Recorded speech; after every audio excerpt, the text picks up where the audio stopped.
right, Josh, tell us a little about yourself. Yeah, so Nashville, Tennessee, got into business in 2006, April of 2006. Yeah. So looking in hindsight, I think I got into business at a really good time. I got to see about a year of really good. And then I think September 2007 was probably the very top of the market, and from there, the nice part about it, I think, was I did a little, $3.5 million my first year in the business. Wow. Which was That's good. 25 deals. Like you, I wasn't rookie of the year, and but I think the great part was I had $5,000 to my name to figure it all out, and I did the basics really, really well. Yeah. I didn't know I was doing it. What would those be, in hindsight? Yeah. So the basics for me were I probably did 60, 70 open houses my first year. I did them for everybody in our office, in our Nashville office.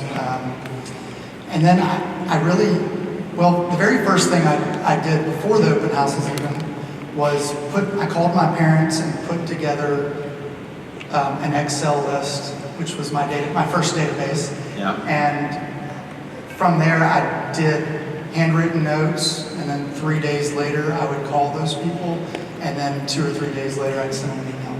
So I had like a whole little system of trying to send. Touch program in Excel. That was my touch program. It's funny, but it worked really well. Yeah, what'd you say to them?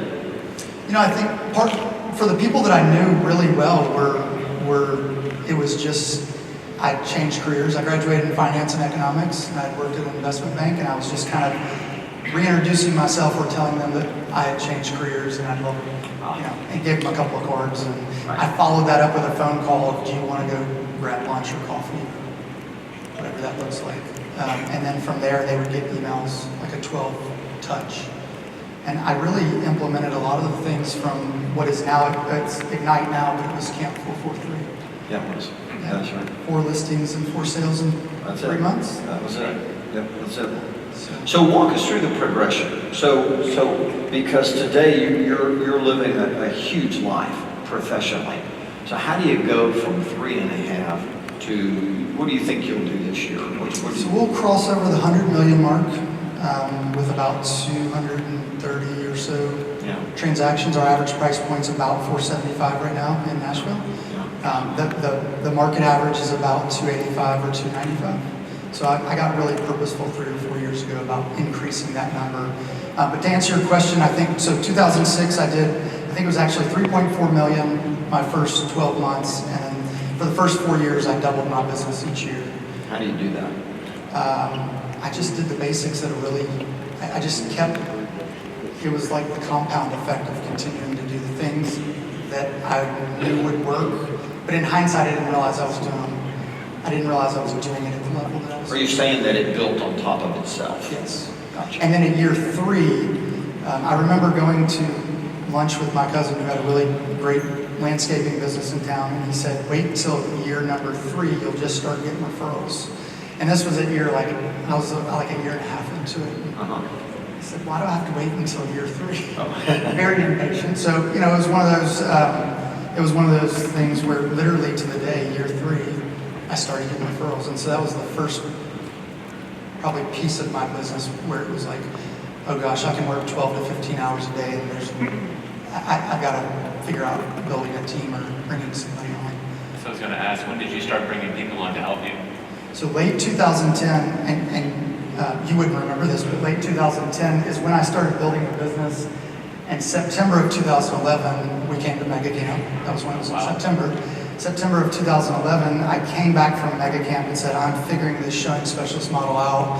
It was more of a conversation or a theory, and nobody was really doing it at a high level. I think Aaron and I both kind of went back and said, how do we figure this out? And we really fumbled and screwed it up 3 or 4, like for the first 3 or 4 transactions. Yeah. And then we got it. And then it was like this, that was probably the biggest piece of our business where it started, wow, this is how you leverage. Yeah. So just out of curiosity then, what made it work? I mean, if you were giving us a clinic on that real quick, what changed or what made that work? Well, I think part of it was the idea when you look at the transaction, what really bottlenecks a lot of agents is not writing the offer, not negotiating the offer. It's really how many properties are you showing these people, and it all comes down to questions of how good those questions are. But that's where people get bogged down, and that's where I wanted to get out of the buyer side of the business from an efficiency standpoint and from a time blocking perspective. And that's where our business really grew, was in 2012 and 13. And so fast forward 2018, we did 86 million, and our profit on that was right under 46%. And so it was 4.6. 45.4 Wow. to be exact. I looked at it again just to make sure. Yeah. Yeah. So, and it won't be quite that high this year, but it'll be above 40. Are you still in sales or are you out of sales? I am still in production on the listing side. But that was a big hop. Going back to the 2011, that was a big thing for me, or for our business. To leverage it that way. Yeah. And so we still do the showing specialist model, and we do kind of this junior agent model, which is a hybrid of new agents that are coming on and they're kind of a hybrid between an ISA and a showing agent. So anything that they set an appointment on, they get to be the showing agent on.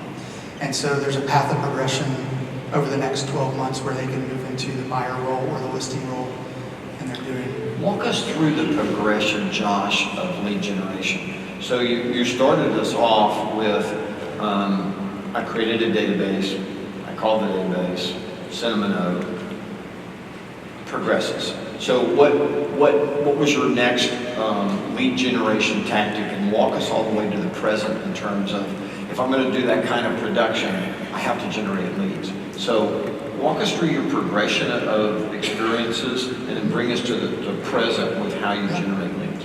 So a lot of it was, again, I didn't have any money, and I had to do the basics, and I didn't realize those basics. I think I was just coming into the office, and I was like, what can I do? So it was open houses, and it was picking up the phone, it was sending emails, it was doing Sunday fun days with friends. I mean, it was just getting in front of people. It was being on boards for nonprofits. I mean, it was literally, okay, it's a contact sport. How do I get in front of a lot of people? And so I started really big with getting in front of a lot of people, but then really kind of from that realizing that I spread myself probably too thin initially, and then really digging into business people that I really wanted to meet with. So I still call, and I jokingly tell everybody that I'm probably the highest paid ISA, because we've talked about this, I still call our past clients 4 times a year, and it makes it easier when we have these client events that we do, and we've shifted over time, we've done them at a high level. So what's that phone call? I'm your past client, call me. Yeah, so we've got a barbecue and ice cream social, and a movie over the next 3 to 4 months. So you have an event. So we have an event. Calling. So they get a postcard, they get an email, they get email reminders, they get text messages. They also get at least one live call. And then they get that phone call. And that's, hey, just want to touch base. And really the biggest piece, and we've been talking about this, and this is, again, by default what I've done, but I think this is just loving on our database more. And I think especially now, and I think that the technology piece, I think technology is not in lieu of, it's in addition to, not in lieu of. Absolutely. And I think that a lot of people. That's right. So going back to my profit margin and things like that, I think it's probably high because maybe I'm cheaper, or I look at my numbers a whole lot, or a combination of those things, but I don't buy Zillow leads, we don't buy. It's really been 75 or 80% past clients, agent referrals from around the country, really just either pouring back into people or adding value. And I think we've got to do that a whole lot more with the changes that are happening. You mentioned that you purposefully raised your average sales price. Is there one piece of advice you would give people on how to do that? I think there's several things you can do. 2 of the things that I did, one was maybe 5 or 6 years ago, we really were targeting certain expireds. And then the other piece was I was going to find builders and developers around town. I was finding them properties. And so I would find maybe a $400,000 piece of dirt that was zoned a certain way.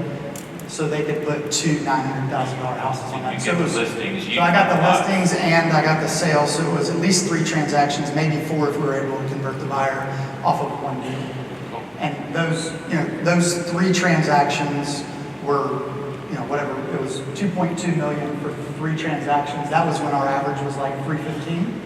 So that automatically brought it up. Cool. I don't know that it was really like rocket science, but. And you just targeted higher priced expireds to raise that up as well. Cool. And I think we're in a really good sweet spot of 475. We've been kind of 350 to 750 has been our number for several years. So if I'm in your database, do you have any sort of an expectation of how many referrals I might actually give you? So we have that set up for maybe our top 25 and top 50. Okay. So, and we're making a really strong push with Command to kind of dig into our database even more and label them even better. Yeah. So we've got all of our labels in there, but it's really kind of, all right, I kind of know who my top 50 are, or maybe I know who my top 50, but maybe not my top 100, and really digging into those and going, all right. And I think part of that constantly shifts or changes. So your top people are your top people, but I think that maybe the bottom 50% of your top people that you're calling on might shift every 12 months. Yeah, right. Because we get a lot of one-off referrals. Some people we don't even know. And then we get referrals from people that we can wake up, and I think you said this a couple of years, what if you had, what did you say? 25 people in your database that could send you 3 deals as a guarantee per year. And that's part of when I started looking at that. Well, yes. 3 closed deals. So Yeah. you wake up on January 1 and you've got 75 transactions. Yes. If you just don't mess those deals up. Yeah, that's right. All people in your database are not created equal. And a lot of people miss this. They don't realize this. And so that's why we do a client event for our top people, and then we do a family-friendly event for everybody. So we've kind of broken it out. Yeah, if someone is in your database and they happen to be in the HR department in a company that hires 10 to 20 people a year, that's not an equal person Correct. to someone else. Same way with our financial advisors, same way with our probate attorneys, same way with our divorce attorneys, all of it. That's exactly But right. it's taken me a really long time to figure out who are those people. Yeah. And what does that conversation sound like to a financial advisor? That's right. Because initially, several years ago, I thought, well, God, I can't give money to all of them. And really, it was just changing up that conversation. They're going to refer it to somebody. Why isn't it me? And it's the likelihood is that the agent that they use probably never reached back out to. Oh yeah, I remember Joe Williams, an amazing real estate agent, and still is. But when we went into business together, his number 1 referral key to his business was a divorce attorney. Didn't Tony DeSello build his business that way as well? I don't know the answer to that. Okay. I thought he did. I don't- Professional and gives you referrals if you work that relationship. Well, they're not created equal, right? Right. Mom will always try to send you a referral every year. Absolutely, right? We'll go out of their way to do that. The rest of them, you have to give them an incentive or make the people comfortable with the idea that it will make them look good to, right? In other words, I will tell you to read a book or go to a movie that I had a great experience with. So the trick to referrals, and correct me if I'm wrong, but in my world, the trick to a referral is a great experience that is so over the top that people realize that they'll look better by telling someone to use you. Right. Yep, nope. Yeah, absolutely. Yeah. And it's a This is where real estate agents mess up. Yeah. Is they don't realize that it all begins with that customer who has a 5-star experience. They will, if you ask and remind them that you work off of referrals, you want to work with people, right, that you know, rather than people you don't know, right? And so we're always, even our administrative team is asking for reviews and referrals. It's getting, like, if we feel like we're doing a good job, we should feel okay asking. And I think that Yes. Well, that's another big issue. A lot of people, I'm just embarrassed to ask, and you go, Well, it's easier to buy leads than it is to actually spend time and energy trying to add value to your database and your sphere and your people. yeah, but Josh, the problem. I don't agree with it. I'm just saying that. No, that's right. Yeah, the problem with that is that he who generates the lead controls the business. The second someone else generates a lead, whether they're selling it to you or not, they can quit selling it to you. I mean, Zillow has just proven that they can rework their model, just like Realtor.com. They can all rework their models, and you look up and you go, wow, man, I have to start over.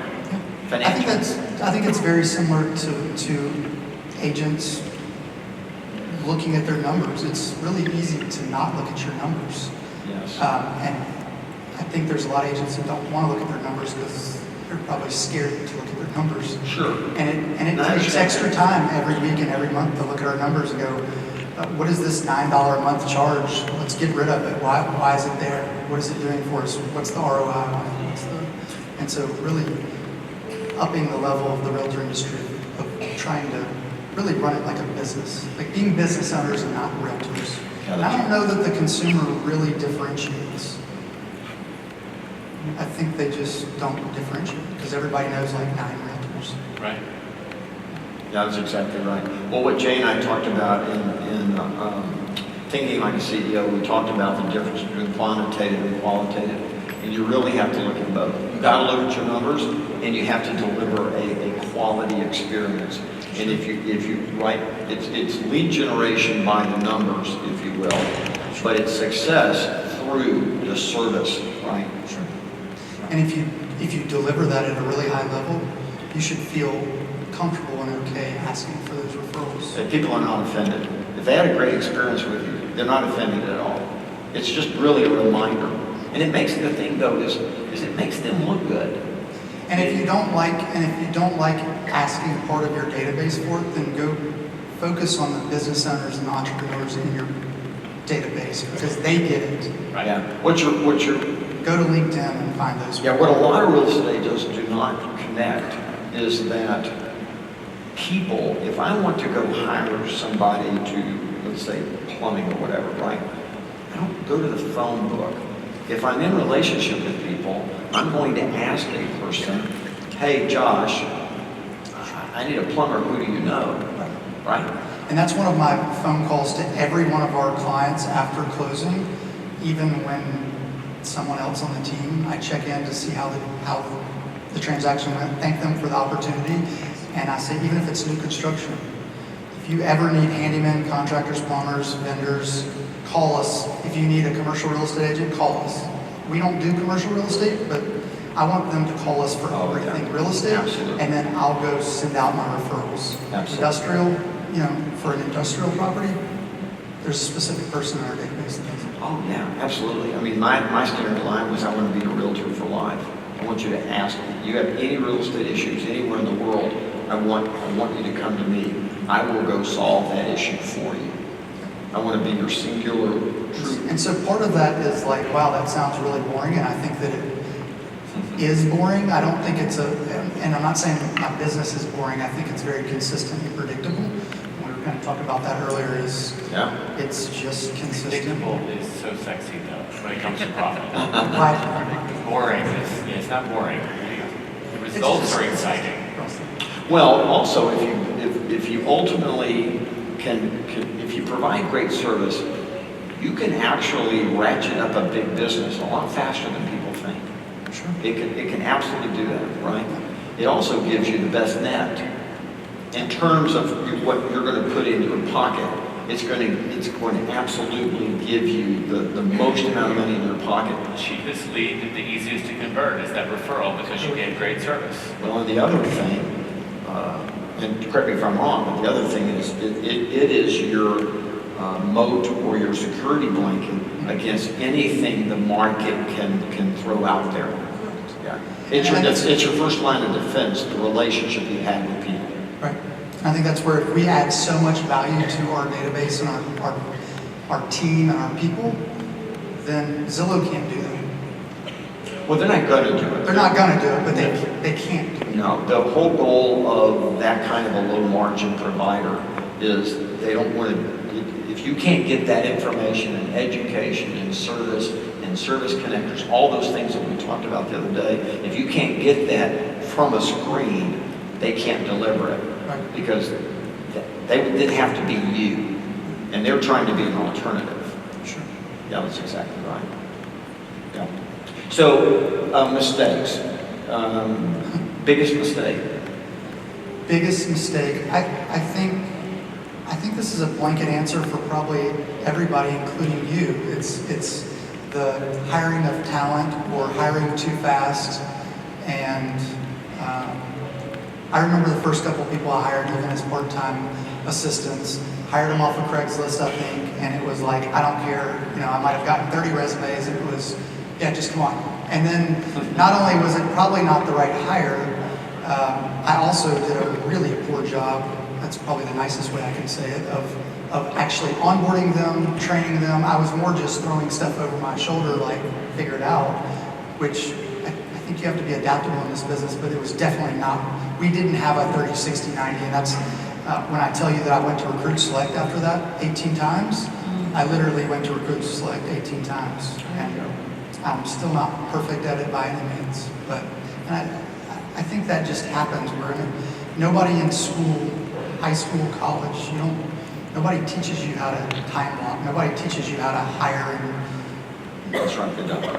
you can read books on it, No, you can they listen to don't. podcasts, but you can't. No, they don't. And the reason why I made that statement, the statement I made to a lot of people was, I want you to, the first time you go to, we now call it career visioning, but the first time you go to this class, I want you to think of it as if you had gone to first grade. Right. Then the second time you take it, I want you to go to the second grade, right? And I want you to go all the way to college. I want you to go all the way through. I don't know how many people took you up on that, but I kind of took that literal and 18 I know you times. did. Yeah, no, and I meant it literally. I did. Because I had the same phenomenon happen to me. My coach required that I take it over and over again, his classes.